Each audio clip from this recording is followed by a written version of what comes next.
আজকে ক্যারামেল ছাড়া ডিম এবং দুধের একটা পুডিং রেসিপি শেয়ার করব। আর এটা কিন্তু খুবই নরম এবং সফট, মুখে দিলেই মিলিয়ে যাবে।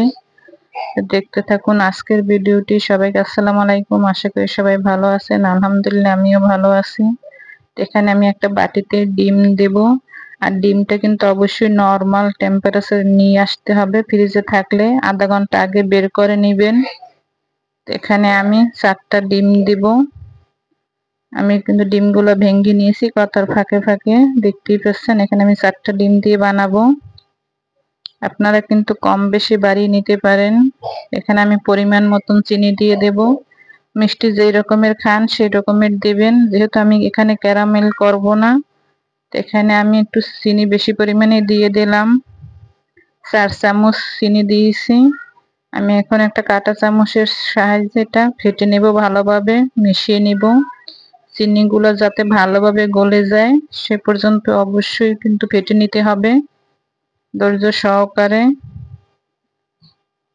এই যে আমার ফেটানো কিন্তু হয়ে গেছে। এখানে আমি 1 কাপ দিয়ে দিলাম, দুধ দিয়ে দিলাম।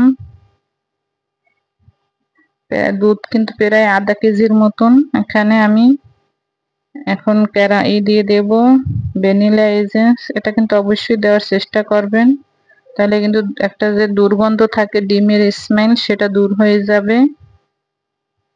যে ভালোভাবে ব্যাপার মিশিয়ে নিতে হবে ডিম এবং দুধ এবং ভ্যানিলা এসেন্সের সাথে। এখন এখানে আমি একটা কড়াইতে স্ট্যান্ড বসিয়ে দিলাম, গরম পানি দিয়েছি, দেখতেই পাচ্ছেন। স্ট্যান্ডের উপরে আমি একটা কাঁচের যে বাটি দিয়ে দেব। এখন আমি এটা সেকে দেব, অবশ্যই কিন্তু সেকে দিতে হবে। এই যে ভালোভাবে সেকে দিতে হবে। আর অবশ্যই কিন্তু চুলার জাল মিডিয়াম টু হাইতে রেখে দেবেন। এই যে এখন আমি এটা কিন্তু ফেলে দেব, এই যে বাকি অংশটা। আর উপরে যে যে বাবলস আছে সেটা একটু মিশিয়ে দেব, যাতে কোনো ফাঁকা না থাকে। এই যে আর খুবই সহজেই বানানো যায়। ঢাকনা দিয়ে রেখে দেব। আপনাদের কিন্তু টাইম কম বেশি লাগতে পারে, এখানে আমার 10 মিনিটের মতন লাগছে। যেহেতু আমি ডিম বেশি পরিমাণে দিছি সেই জন্য কিন্তু খুব তাড়াতাড়ি পুডিংটা হয়ে গেছে। ডিম কম দিলে তাহলে কিন্তু একটু সময় বেশি লাগে। এই যে দেখুন একটা কাঠি দিয়ে একেবারে পরিষ্কার আসছে। তা আমি এটা কিন্তু উঠিয়ে নিয়ে আধা ঘন্টার জন্য নরমাল ফ্রিজে রেখে দিয়েছি। তারপর এখন আমি এই যে নামিয়ে চাকুর সাহায্যে চারপাশে টাগলা করে নেব। এখানে আমি এই যে ভালোভাবে চারপাশ আগলা করে নিয়ে একটা প্লেটের উপরে আনমোল্ড করব।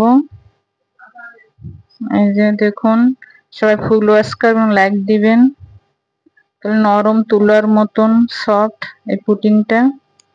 এই যে আমার বাটিতে আমি অয়েল ব্রাশ করে নিয়ে ভুলে গিয়েছিলাম, খুব তাড়াতাড়ি করেছি ভিডিওটা, সেই জন্য আপনারা কিন্তু বাটিতে অবশ্যই অয়েল ব্রাশ করে নেবেন অথবা ঘি, তাহলে কিন্তু এরকমের আর হবে না, সেটা বলে দিলাম।